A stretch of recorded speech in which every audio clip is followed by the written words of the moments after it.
dernières semaines, on était dans le livre d'Hébreux et on va prendre une pause du livre d'Hébreux aujourd'hui.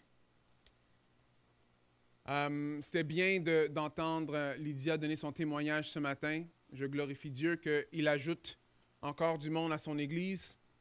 Et peut-être certains d'entre vous, vous posez la question, pourquoi être membre? Mais être membre, c'est, dans le fond, prendre un engagement avec les autres personnes de l'Assemblée. Comme on voit dans la Bible, ils étaient engagés les uns les autres. Si vous voulez faire un petit devoir, allez voir tous les versets qui disent les uns les autres. Tous les commandements qu'on a qui ont à faire avec les uns les autres. Excusez-moi. There you go. C'est à l'envers, ça ne fonctionne pas comme ça.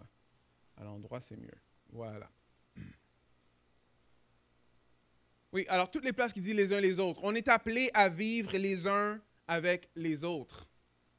Alors si ça fait plus un bout de temps que tu viens à l'église de Repentigny et tu n'as pas encore pris le saut de venir et faire partie de l'Assemblée, ça veut dire devenir membre, être redevable à quelqu'un, avoir une tâche où est-ce que le monde va se fier à toi, être là régulièrement et fidèlement dans ton poste pour que tu puisses servir les autres.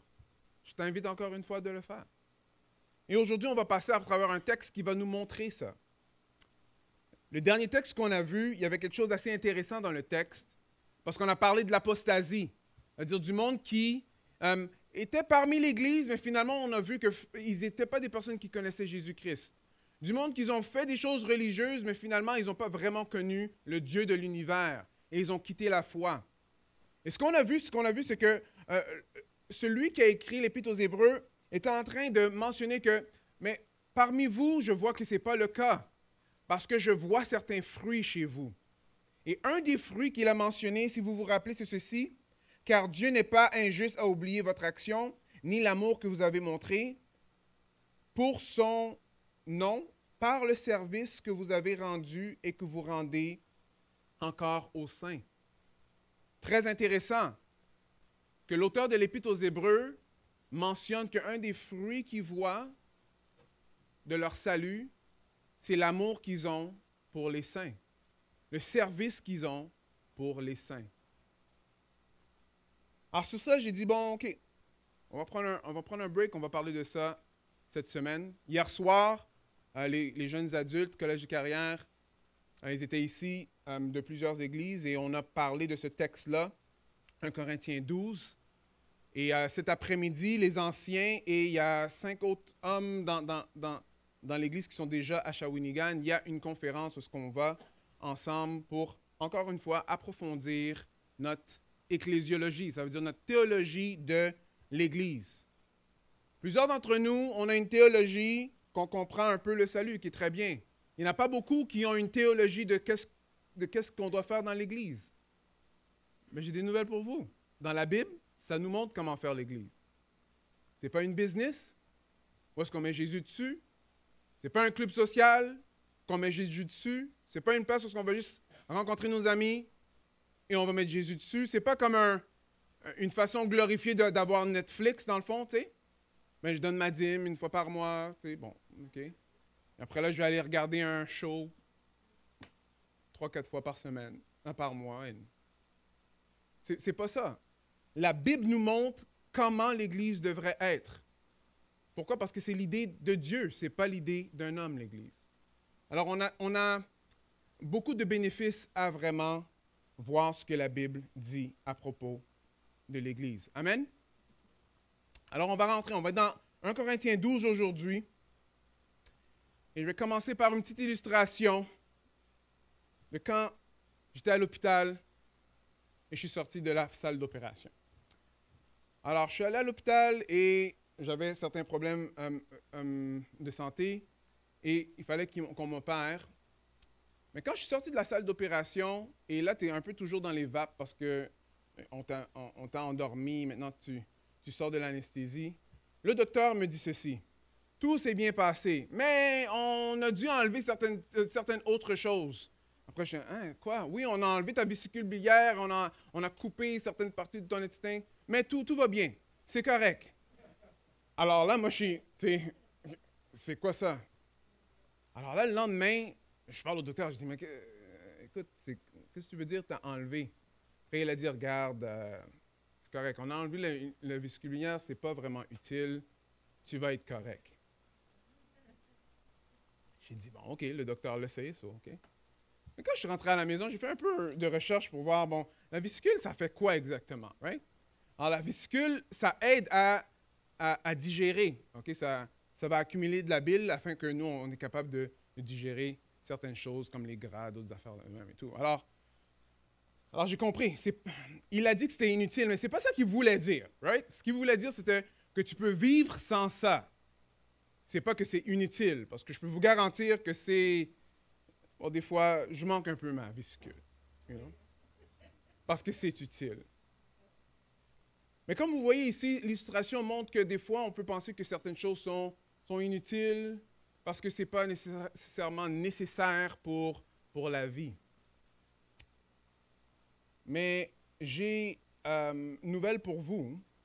Des fois, on va regarder l'Église comme ça. Alors, on va voir certains offices qui sont dans l'Église. On va dire, OK, alors ça, c'est la chose la plus importante ici. Et d'autres choses qui se font à l'Église, pas aussi importantes, même des fois inutiles. Des fois, même nous, on va avoir ce genre d'attitude-là face à certaines choses qu'on fait dans l'Église. Alors, on va dire qu'on a un ministère comme déneiger en avant. Ah, bon, il n'y a personne qui m'a dit que, bon, qu'ils apprécient. Bon, en tout cas, peut-être que ce n'est pas vraiment utile. Je suis fatigué, je n'ai pas vraiment besoin d'y aller. Vous savez à quel point que c'est utile de déneiger en avant? Parlez à n'importe qui a un peu de la misère à marcher. Je me rappelle, il y avait un dimanche où le camion n'était pas passé et il y avait une tempête de neige. Tu sais, on ne rentrait pas dans le stationnement. Plusieurs ont pensé que l'église était fermée, ils sont partis.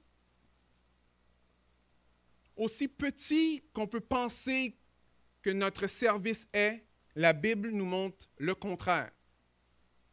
Que ce n'est pas petit, ce n'est pas insignifiant, c'est important.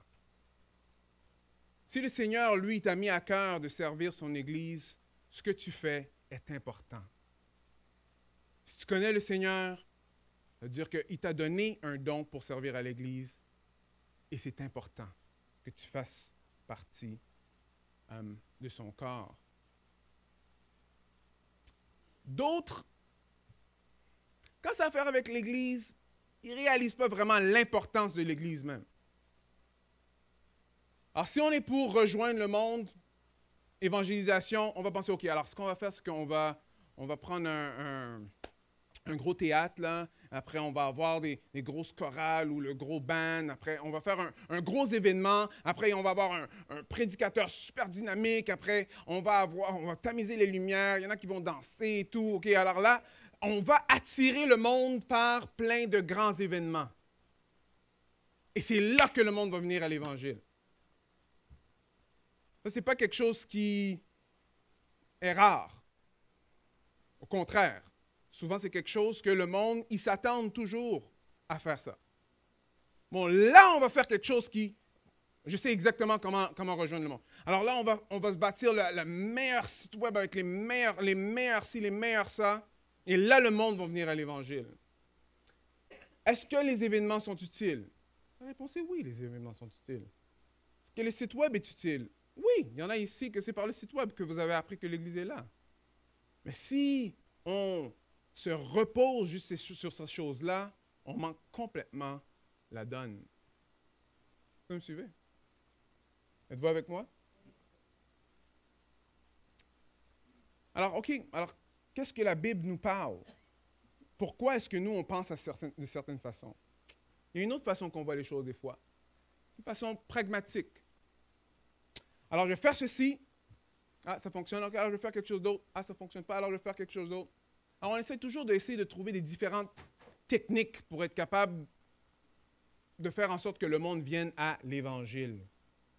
Je vais vous lire un peu les confessions d'un pasteur pragmatique. Après, il dit ceci. Le pragmatisme est centré sur l'homme. J'ai trouvé que c'était vrai de plusieurs façons. La première façon, on se concentre sur les résultats, right, qui signifient inévitablement se concentrer sur le statut actuel des personnes. Alors, viennent-ils? Alors, restent-ils? Se convertissent-ils? Donnent-ils? Participent-ils? Servent-ils? Si c'est le cas, continuez à faire ce que vous faites, sinon, il faut changer de façon de faire. Deuxièmement, le ministère pragmatique a tendance à être centré sur l'homme, de façon qu'il célèbre seulement ceux qui ont l'air à réussir.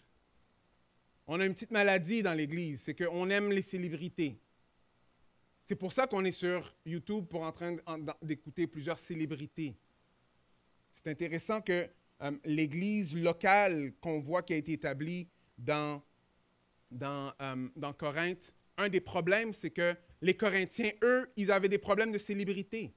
Ah non, non, moi je suis de Paul. Ah non, non, moi je suis d'Apollos. Non, moi je suis de... Tu sais, moi j'ai ma célébrité. Et ce même livre-là reprend ça pour dire, écoute, on n'est pas là pour avoir des divisions. C'est Jésus-Christ qui est le chef de son Église, n'est-ce pas? Enfin, le pragmatisme est subjectif.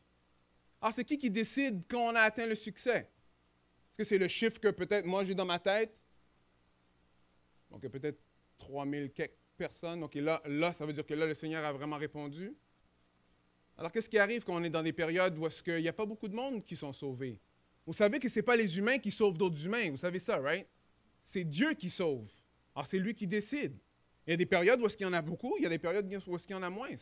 Mais si on est axé sur le pragmatisme, ce qui arrive, c'est que là, on commence à rentrer beaucoup d'hommerie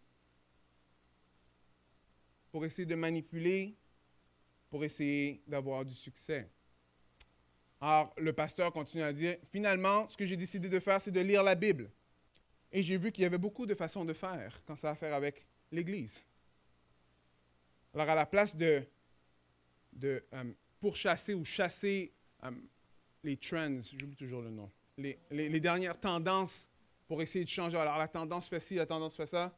Je me suis fié à la Bible et la Bible m'a bien dirigé.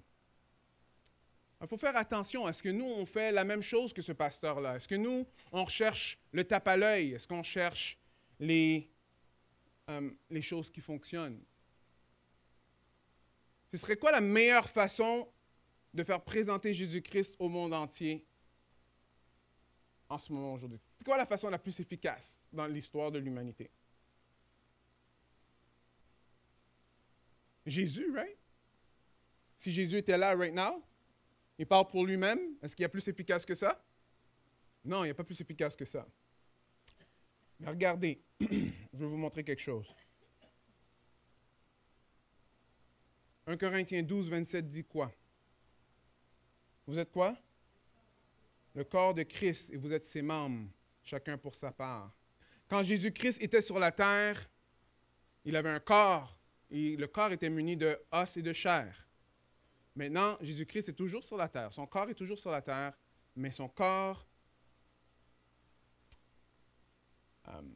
est fait de croyants. Son corps est fait de croyants. J'ai dit ce verset-là ce matin, on va le revoir quelques fois. C'est pour cela qu'ils reconnaîtront que vous êtes mes disciples si vous avez l'amour les uns pour les autres.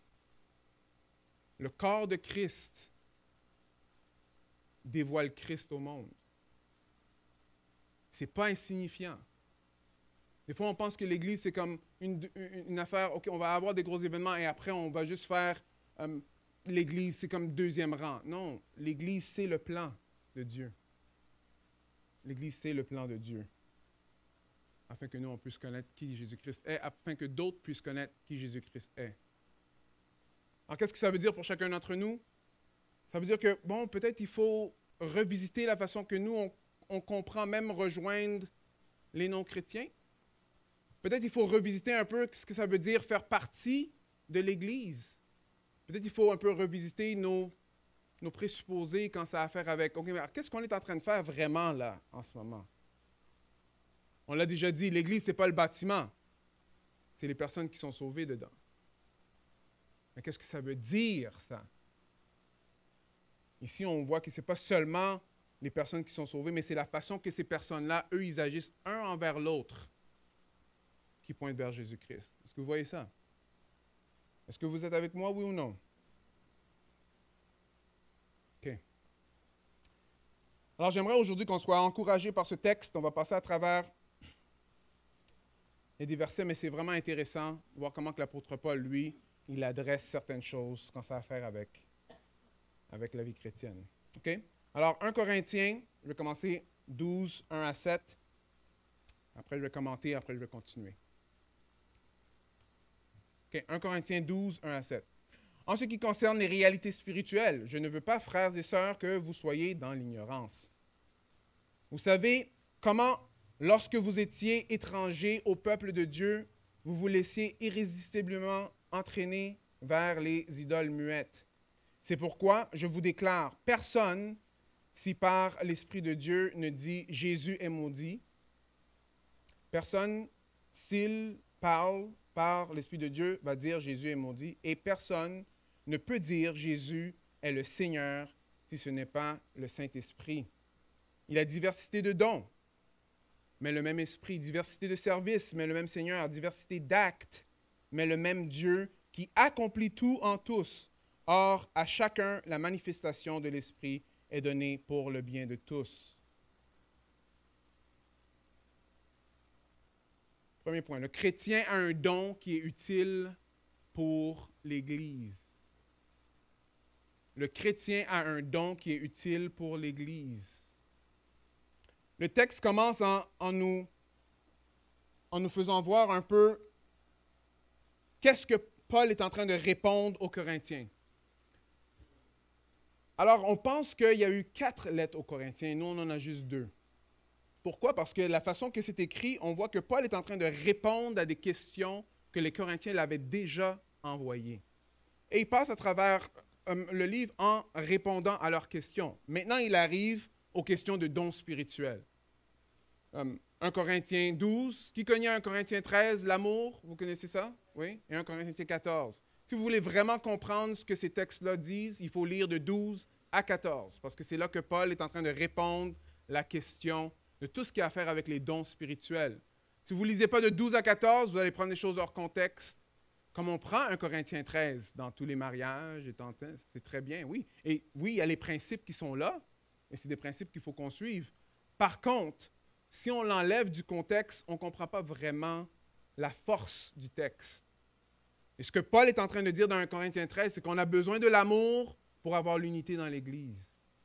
On peut parler de ce qu'on veut, on peut avoir la plus grosse théologie, on peut servir les personnes à droite et à gauche, on peut faire tout ce qu'on veut, mais si on n'a pas l'amour, on n'est rien. Alors là, il commence à répondre, et il commence à répondre en expliquant, bon, premièrement, les dons spirituels, c'est pour des chrétiens, ce n'est pas pour des non-chrétiens. Et comment on sait si quelqu'un est chrétien? C'est quelqu'un qui a le Saint-Esprit en lui. Si tu as donné ta vie au Seigneur, ce qui s'est passé, c'est que le Saint-Esprit est venu vivre en toi. Et c'est ce Saint-Esprit-là qui donne les dons. J'ai une nouvelle pour toi. Si tu es sauvé, tu as un don. Tout croyant a un don. Ce don-là, c'est l'Esprit Saint qui le donne. Il n'y a aucun croyant qui n'a pas de don. Tous les croyants ont un don. C'est quelque chose, ça. Parce que là, ça met en perspective un peu ce qui est en train d'être dit. Alors, comme on voit dans le verset 7, si vous voyez avec moi, verset 7, ça veut dire ceci. Or, chacun, la manifestation de l'Esprit est donnée pour l'utilité commune. Alors, on voit que c'est chaque croyant qui a un don. Chaque croyant qui a un don. Ah bon, situation. Ah bon, moi je ne sais pas c'est quoi mon don. Alors ce que je ne suis pas en train de dire, c'est que ne rentre pas dans une crise existentielle et que tu te mets au neutre et que tu essaies d'évaluer, bon, c'est quoi mon don? Et quand je vais découvrir c'est quoi mon don, là je vais aller servir les autres chrétiens. Parce que ce n'est pas ça que le texte est en train de dire.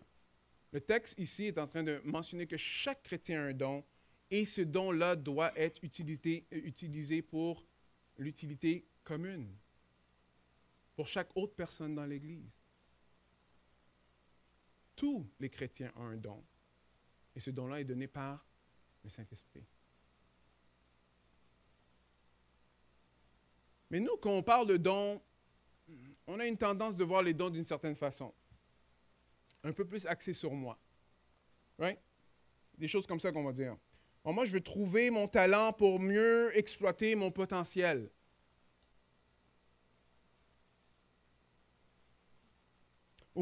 OK, mais qu'est-ce que je peux faire qui va vraiment m'épanouir? Est-ce que vous voyez comment que l'accent n'est pas mis sur les bonnes choses? L'accent est mis sur le moi. Quand le texte nous dit que le don est pour l'utilité de tous. Ça nous remplit d'orgueil. Et on a un certain sentiment de, bon, finalement, moi, je ne vais pas servir à moins que ça me fasse du bien. Ça me fasse du bien. Mais il y a un problème dans cette façon de penser. Pourquoi? Parce que, regardez bien le texte. Le texte dit ceci. Il y a diversité d'actes, mais le même Dieu qui accomplit tout en tous. Vous voyez? Et à chacun, la manifestation de l'Esprit est donnée pour le bien de tous. Alors, une des raisons pour laquelle que des fois on va être centré sur nous-mêmes de comment que moi je peux avoir un don et vraiment être épanoui en faisant ce que je suis en train de faire, c'est parce que nous, on pense que c'est nous qui sommes en train d'accomplir quelque chose. Pourquoi on veut ça? C'est parce qu'on veut être fier de ce qu'on est en train de faire. Right? Je veux être fier de ce que je fais. Mais regardez ce que le texte est en train de dire. On n'a rien à être fier. Pourquoi? Parce que c'est Dieu qui accomplit tout en tous. Et c'est la manifestation de quoi? De qui? De Patrick? C'est la manifestation de l'Esprit. Alors, ce qui est en train de se passer, c'est Dieu qui l'accomplit et c'est l'Esprit qui l'accomplit. On n'a pas d'affaire à se péter les bretelles. Dieu nous donne un don et il l'accomplit afin de bâtir son corps. Regardez ce que Paul va dire dans une autre lettre. Il va dire ceci. Que celui qui veut éprouver de la fierté, right, mette sa fierté où? Dans le Seigneur. En effet, ce n'est pas celui qui se recommande lui-même qui est approuvé. C'est celui que le Seigneur recommande. Regardez comment que Jérémie va le dire dans l'Ancien Testament. Mais que celui qui veut éprouver de la fierté mette sa fierté dans ceci. Le fait d'avoir du discernement et de me connaître.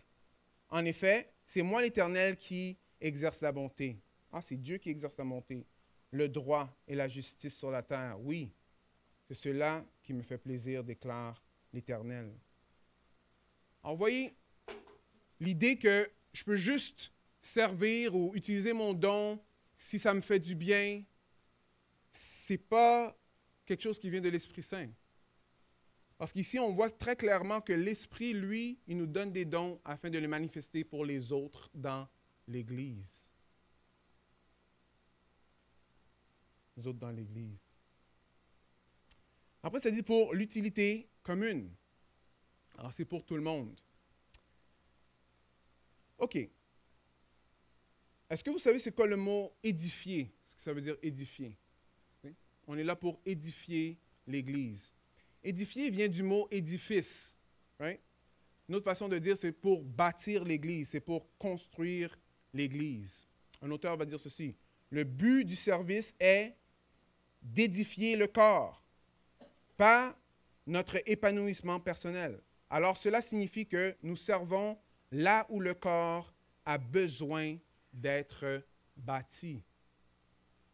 Pas où est-ce que nous, on a besoin de se sentir bien, mais où est-ce que le corps a besoin de grandir, où est-ce que le corps a besoin d'être édifié. Je ne sais pas si vous voyez, mais c'est comme c'est pas le même focus du tout. Un des focus, c'est clairement, c'est Dieu qui nous donne le don et on est là pour servir où est-ce que le corps de Christ a besoin d'être bâti. Et l'autre façon, c'est, mais non, moi, je vais vous donner quelques situations problèmes. Moi, j'ai toujours fait ça. J'ai toujours fait ce genre de ministère-là. J'ai toujours fait ceci. Pourquoi tu dis qu'il faut que je fasse quelque chose d'autre? Dans mon autre église, je faisais... Mais dans mon autre église, je faisais partie de la louange. OK. Ou j'aidais dans l'accueil. Alors pourquoi je ne peux pas faire la même chose ici? Parce que, frères et sœurs, il faut comprendre que chaque église est différente. Chaque église est différente. Il n'y a pas aucune église qui est pareille.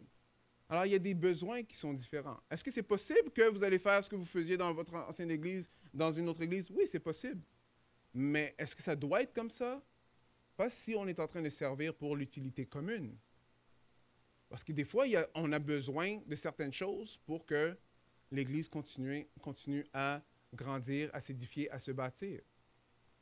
Alors, un sentiment, pas un sentiment, mais oui, une attitude qui n'est pas centrée sur nous-mêmes, égoïste, va chercher à voir comment que mon don peut aider les autres autour de nous. Une autre chose qu'on voit ici, on voit très clairement que l'édification commune, bon, c'est pour l'édification commune. Ah, moi, je suis un enseignant hors pair. Ah oui, moi je connais la Bible de bord en bord. Ah oui, moi je suis un enseignant, oui, OK. Alors quand tu enseignes, oui, mais c'est bien là, mon frère, mais quand tu enseignes, personne ne comprend rien. Non, mais c'est mon don. L'édification commune. Est-ce que vous voyez, il y a une partie d'humilité qu'il faut qu'on ait ici. On doit être ouvert à avoir de la critique des personnes autour de nous pour savoir si vraiment le corps est vraiment en train d'être édifié, n'est-ce pas? Une autre chose que j'entends souvent, c'est bon, OK, mais je fais tout ça, je fais toute la semaine cet emploi-là. Que ce soit être infirmière, un homme d'affaires, ingénieur, gestionnaire, un enseignant, service à la clientèle, artiste. Quand moi je viens à l'église, là, c'est pour tirer la plug. Je fais ça dans le monde, mais quand je suis ici, dans le fond, je suis en pause. Est-ce que c'est ça vraiment que la parole de Dieu nous dit? La réalité des choses est que c'est Dieu qui nous a créés, et il nous a créés d'une certaine façon. Et souvent, ce qui se passe, c'est que ce qu'on est capable de faire dans le monde, c'est souvent, ça fait partie des dons que Dieu nous a donnés déjà. Alors, si on est en train de le faire pour le monde séculier, si c'est pour l'édification commune, pourquoi pas dans l'Église? Je suis allé en Haïti pour aider dans une mission et on est arrivé là-bas, on était 95 personnes. Okay, l'âge moyen de 95 personnes était 20 ans. Et non, ça ne fait pas 20 ans que je suis allé. Alors, j'étais un peu plus âgé, mais on était là et on était en train d'aider dans la mission. Bon, alors là, OK, lundi commence, après là, le monde commence à travailler. Et là, moi, je suis là, mais qu'est-ce que je vais faire? OK, bon, est-ce que je peux aider Ah, OK, non, t'es bien plus fort que moi. Après. Alors là, je me sentais inutile. Qu'est-ce que je vais faire? Je suis allé voir le pasteur qui était en charge de ça. Je lui ai dit, mais regarde, je ne sais pas quoi faire. Après, qu'est-ce qu'il m'a dit? Il m'a dit, OK, bon, regarde. Ton frère était venu l'année passée. Je comprends un peu ce qui se passe. Va faire le ministère de la Roche. Ministère de la Roche? Oui. Assis-toi là, OK? Et Dieu va te montrer ce que tu as à faire ici. Bon, voilà, je vais m'asseoir. Ouais, je me sentais vraiment inutile, mais finalement, ce que j'ai compris, c'est que bon, OK, bon, qu'est-ce que je fais? Je vais juste refaire ce que je fais ici. Ah, mais il y a déjà un pasteur. OK, non, je ne peux pas faire ça. OK, mais oui, j'ai un peu de force. Alors. Oui, mais il y a déjà du monde qui sont en train de faire ça. Qu'est-ce qui manque? C'est ça que le Seigneur m'a mis à cœur. Qu'est-ce qui manque? Ah, il n'y avait pas personne qui passait à travers le village, qui allait de maison en maison pour prier avec les personnes du village. Alors, c'est ça que j'ai commencé à faire, de faire ça. Une autre chose que j'ai commencé à faire, ce que je fais déjà ici, de passer du temps avec les plus jeunes et de les emmener avec moi et on allait prier dans le village. Tout le monde a un don. Tout le monde a un don. Et le don doit être pour l'édification commune. Des fois, ça ne va pas avoir l'air exactement comme on le pense, mais Dieu nous a donné un don et il veut qu'on le sert avec. Alors servir est pour le bien de tous. Nous avons été sauvés d'une façon individuelle, parce que Christ, lui, il nous sauve. On met notre confiance en Jésus, c'est un sauveur personnel, mais il ne nous a pas sauvés d'une façon individuelle pour qu'on reste individuel. il nous a sauvés dans son corps. Alors, il vient sauver chacun d'entre nous d'une façon personnelle, mais afin que nous, on vit notre vie chrétienne ensemble. Ensemble. Okay, continuons dans le texte. Allons voir d'autres choses. Alors, en effet, à l'un, il a donné par l'Esprit une parole de sagesse, à un autre, une parole de connaissance, selon le même Esprit, à un autre, la foi, par le même Esprit, à un autre, des dons de guérison, par le même Esprit, à un autre, la possibilité de faire des miracles, à un autre, la prophétie, à un autre, le discernement des esprits, à un autre, diverses langues, à un autre, l'interprétation des langues. Mais toutes ces choses, c'est un seul et même Esprit qui les accomplit en les distribuant à chacun en particulier comme il le veut. C'est la volonté de Dieu d'avoir une diversité de dons pour servir les autres. C'est la volonté de Dieu. Vous savez, souvent on se pose la question, mais c'est quoi la volonté de Dieu? Ici, il nous le dit ici. Regardez ce que ça dit dans le verset 11. Mais toutes ces choses, c'est un seul et même Esprit qui les accomplit en les distribuant à chacun en particulier comme quoi? Comme il le veut. Dieu veut qu'on soit diversifié et il veut qu'on utilise ces dons-là pour servir les uns les autres. Ça, c'est dans le texte, là. On n'a pas besoin d'inventer des choses de l'Église. Juste ça, c'est énorme. Si les chrétiens de plus en plus mettaient ça de plus en plus en pratique, ce serait magnifique, n'est-ce pas?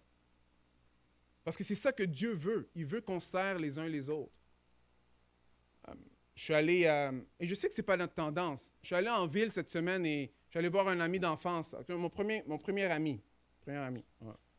On s'est vu dans le Carré de Sable à 3 ans, on se connaît toujours aujourd'hui. Et il travaille en ville, en compagnie informatique. Il m'a dit, viens, je vais te faire voir quelque chose. J'ai dit, OK. Après, on passe dans son édifice et il me montre 1, 2, 3, 4 compagnies. C'est vide, vide, vide, vide. Il dit, et le monde, ils sont toujours en train de payer le loyer, là. Mais c'est vide, ils ne sont jamais là. On a tendance à vouloir vraiment s'isoler. On a tendance à vraiment vouloir comme juste faire notre propre affaire. Et malheureusement, c'est aussi dans l'Église. On a tendance à vouloir juste s'éloigner. Mais imaginez une rencontre de famille, OK? Parce que c'est juste des écrans. Alors, on met un iPad comme ça autour de la table, et après, on se rencontre comme ça. Est-ce que ça ferait du sens? Mais on pourrait se parler. On pourrait rire ensemble. Non? Hein? Non. Tu vois, tout le monde... Ouais. Mais l'Église, là, le corps de Christ, c'est une famille. C'est la famille de Dieu. On est des frères et sœurs en Christ. Est-ce que vous voyez un peu? Ici, le texte nous montre vraiment clairement que Dieu veut qu'on soit ensemble. Maintenant, il y a une liste de choses ici. Une chose qu'il ne faut pas faire une erreur, c'est de penser que la liste qui est là, c'est une liste exhaustive. Pourquoi? Parce qu'on va se poser la question, alors bon, OK, bon, c'est quoi mon don? Je vais juste regarder la liste pour voir si moi, je fais partie de ces dons-là. Alors, si vous voulez faire un petit travail, vous pouvez aller dans différentes parties dans la Bible, vous allez voir qu'il y a plusieurs listes qui sont comme ça, et il n'y a aucune des listes qui sont pareilles. Alors, qu'est-ce que ça veut dire, ça? Ça veut dire que Paul énumère ça pour faire un point. Mais la liste n'est pas exhaustive. Si vous ne me croyez pas, on en va juste à la fin de 12. Regardez, il y a une autre liste. Dieu a établi dans l'Église, premièrement, des apôtres, deuxièmement, des prophètes, troisièmement, des enseignants, ensuite viennent les miracles, puis les dons de guérison, les aptitudes à secourir, à diriger, à parler de diverses langues. Alors on voit que, bon, OK, il y a encore une autre liste. Si vous allez dans Romains 12, vous allez voir une autre liste. Dans Éphésiens 4, vous allez voir une autre liste. Dans 1 Pierre 4, vous allez voir une autre liste. Alors, qu'est-ce que Paul est en train de nous dire? Il est en train de nous dire, regarde, il y a une diversité de dons. C'est ça que Dieu a fait. C'est ça qu'il veut. Il voulait que ça soit divers. Et chacun a un don. Utilisez-le pour vous aimer les uns les autres. Les uns les autres. Ils sont toutes différentes. À titre d'information, si on veut juste laisser... Ah, OK, oui, mais alors, je ne suis pas vraiment d'accord. Je pense que c'est vraiment juste ça. Ah! Si on va dans l'Ancien Testament, le Saint-Esprit, lui aussi, donnait des dons. Regardez un peu, ça a l'air de quoi dans Exode? Je l'ai rempli de l'Esprit de Dieu, right? D'habileté, d'intelligence, de savoir-faire pour toutes sortes de travaux. Je l'ai rendu capable de faire des inventions, hein, de travailler l'or, l'argent, le bronze, de graver les pierres à enchâsser, de travailler le bois et de réaliser toutes sortes de travaux. Alors, d'après certains commentaires, je suis à 100% d'accord. Quand on parle de dons dans l'Église, il faut voir le plus large possible. Il y a plusieurs choses à faire dans l'Église. Souvent, il y en a qui sont un peu paralysés parce qu'ils disent wow, OK, bon, ben, le pasteur, il y en a déjà un. Les diacres, il y en a déjà. Déjà, les ministères sont toujours tout remplis. Alors, moi, qu'est-ce que je vais faire? Mais frère, c'est ça, il y a tellement de choses à faire. Il y a tellement de choses. Et toi, tu as un don, et ce don-là est utile. Tu sais, il y a une personne dans l'Assemblée qui prend son temps pour appeler une autre personne assez régulièrement. Fidèle dans ça. Une autre personne qui va aller prendre quelqu'un à la maison et l'emmener à l'Assemblée, ici, chaque dimanche matin, fidèlement. Une autre personne qui se met à genoux et qui prie régulièrement pour toute l'Assemblée, fidèlement. Il y en a d'autres qui prennent soin de l'Internet. Il y en a d'autres qui font prendre soin du son. Il y en a d'autres qui nettoient l'Église. Vous savez, si les toilettes ne sont pas nettoyées, vous savez qu'on rentre par là, right? Il y en a qui rient parce qu'ils comprennent. Alors, si les toilettes ne sont pas nettoyées, ça sent un peu... Et des visiteurs rentrent, ils rentrent par là. Oh oui, ils aiment Jésus, mais ouf!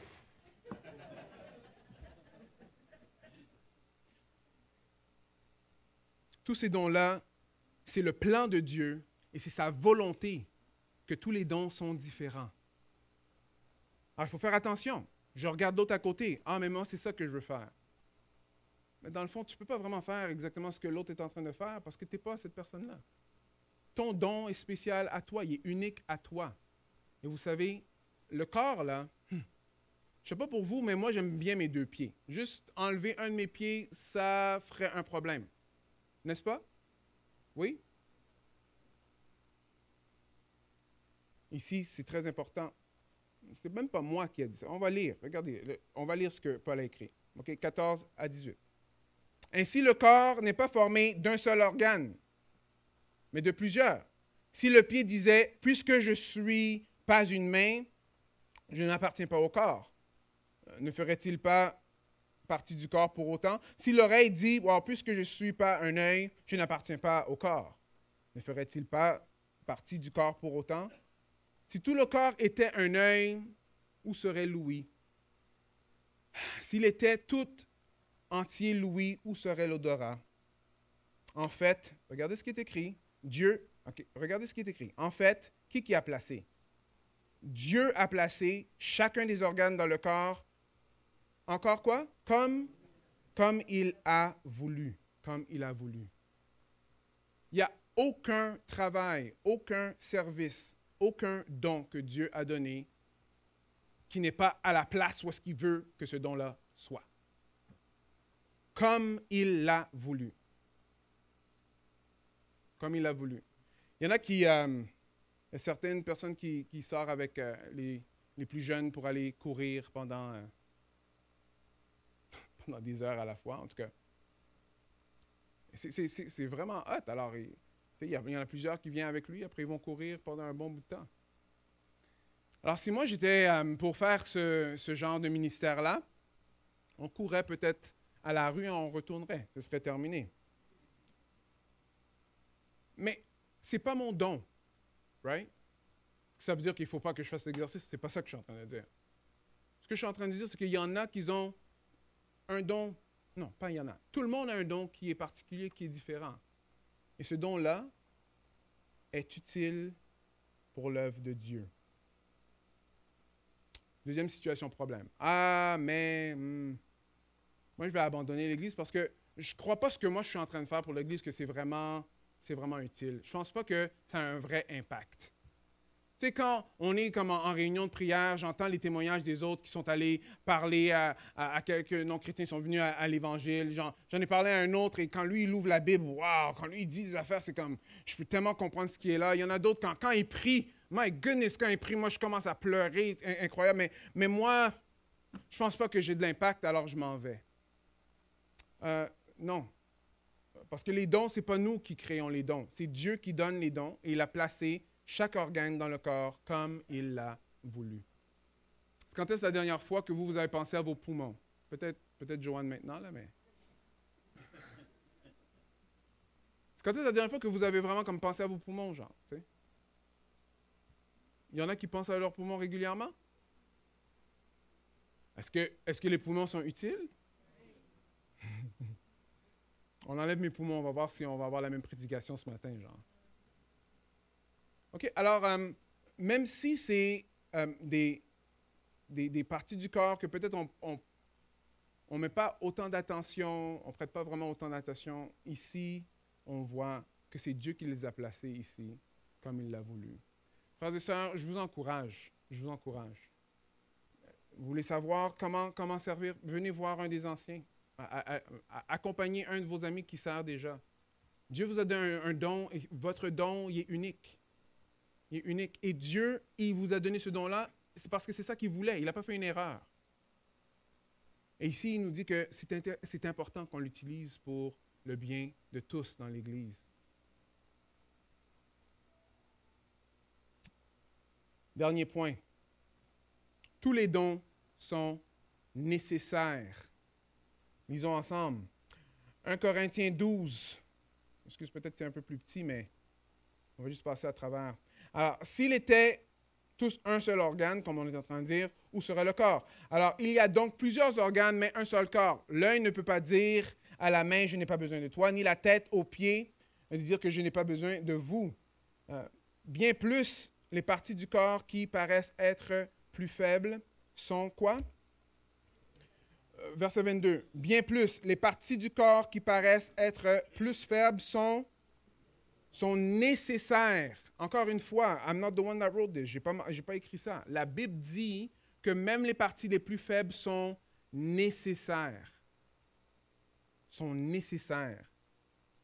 Et celles que nous estimons être les moins honorables du corps, nous les entourons d'un plus grand honneur. Ainsi, nos organes les moins décents sont traités avec plus d'égard, tandis que ceux qui sont décents, on n'en a pas besoin. Parce qu'on les connaît déjà, right? Alors, Dieu a disposé le corps de manière à donner plus d'honneur à celui qui en manquait, afin qu'il n'y ait pas de division dans le corps, mais que tous les membres prennent également soin les uns les autres. Si un membre souffre, tous les membres souffrent avec lui. Si un membre est honoré, tous les membres se réjouissent avec lui. Alors, qu'est-ce que ça veut dire servir dans l'Église? Moi, j'aimerais passer à travers une liste. Le problème avec les listes, c'est que je peux manquer des personnes. Pardonnez-moi si je manque certaines personnes. Mais le point, ce n'est pas d'insulter du monde. Le point, c'est d'honorer ceux qui travaillent dans les coulisses. Les frères et sœurs qui sont fidèles dans la prière. Moi, on m'entend ouvrir ma bouche et on me voit chaque dimanche. Mais ce n'est pas nécessairement ce que je dis chaque dimanche qui garde l'Église en marche. On sait que la prière du juste a grande efficacité. Tous ceux qui prient, je vais en mentionner une parce qu'elle est quand même une guerrière de prière et souvent, elle a beaucoup de mots dans son corps, mais on va la voir même marcher des fois quand il fait froid, notre sœur Clélia. Et beaucoup d'autres, ce n'est pas la seule. Elle continue à nous encourager, sœur Clélia. L'équipe de ménage, ils sont fidèles. Il y a certaines personnes que le matin, moi j'aime me réveiller tôt, venir ici très tôt le matin, et une fois j'arrive très tôt, il y a quelqu'un qui est là très tôt, à 5h30 du matin, qui est là. Notre frère, je veux mentionner, je sais qu'il y a d'autres personnes qui font le ménage fidèlement, et on vous remercie, l'Église de Repentigny et le Conseil des Anciens, pour tout ce que vous faites. Je voulais mentionner Ricardo, parce qu'il a perdu son épouse récemment, mais il est toujours fidèle. même jusqu'à aujourd'hui, à nettoyer l'église très tôt le matin. L'entretien du bâtiment. Merci pour Alexandre Paré, Robert, David. Alexandre, on te voit souvent en train d'aider autour de l'église. Merci mon frère. Merci mon frère. Il y a aussi plusieurs personnes qui nous aident physiquement. On a Dr Grégoire Paré. Il y a aussi Philippe Perrault-Varin, qui sont là pour nous donner des... Bon, Philippe, c'est un ostéopathe, alors c'est pas des massages, hein, c'est des traitements. Right? Et Grégoire, qui souvent est en train d'aider plusieurs personnes dans l'Assemblée, en dehors de son travail. Merci Seigneur. Que ce soit la logistique pour l'école du dimanche, aussi Robert et Nathalie qui sont impliqués dans ça, et d'autres, même l'école du dimanche, tous ceux qui enseignent dans l'école du dimanche, gloire à Dieu pour vous, merci. Il y en a qui font des repas, que ce soit du griot, du ricolé, du pâté, spaghetti, des soupes, d'autres choses. Merci, frères et sœurs.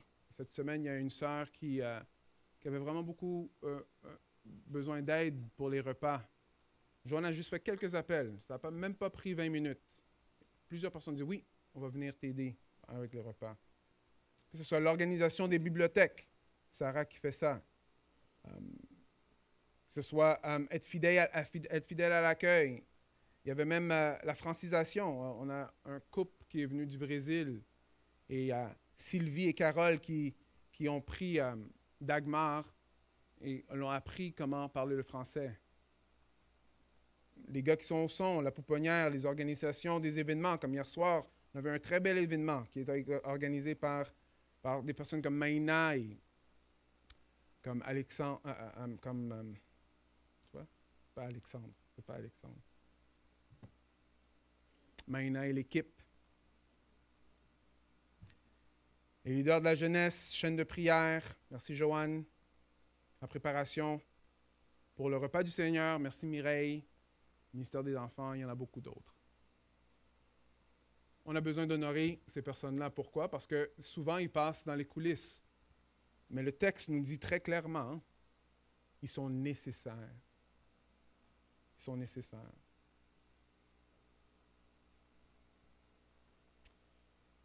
Alors, si vous voulez avoir d'autres idées de comment servir dans l'Église, vous pouvez même passer à travers les lettres de Paul. À la fin de certaines lettres, il va commencer à écrire à certains de ses amis ou de ses compagnons d'œuvre. Il y en a qui juste exercent beaucoup d'hospitalité.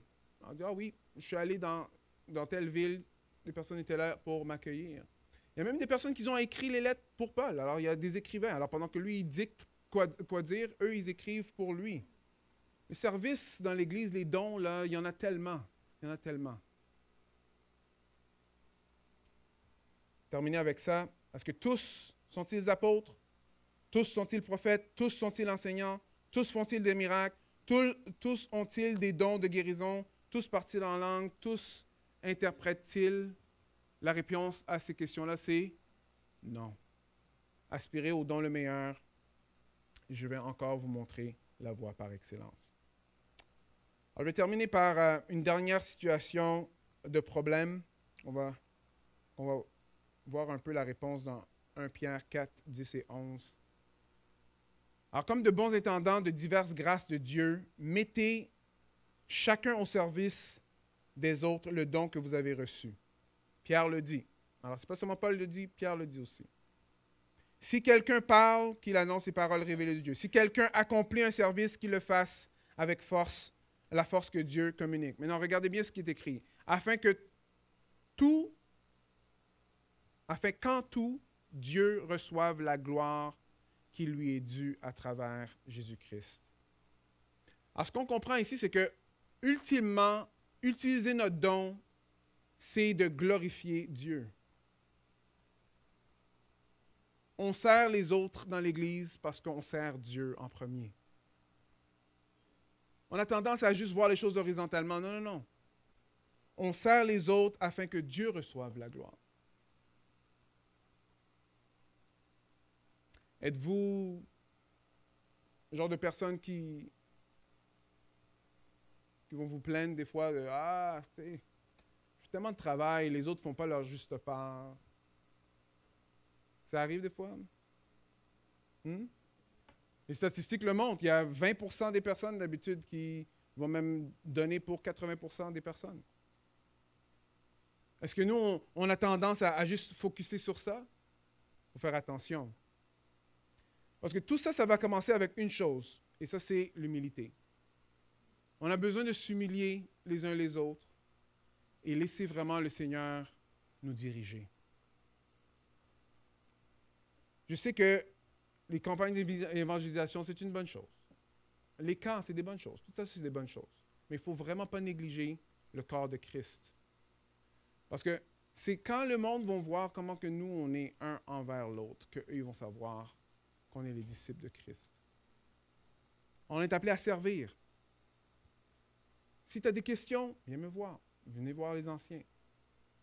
On est appelé à se servir les uns les autres, afin que d'autres puissent savoir que Jésus-Christ est notre Seigneur. Amen. Alors prions ensemble.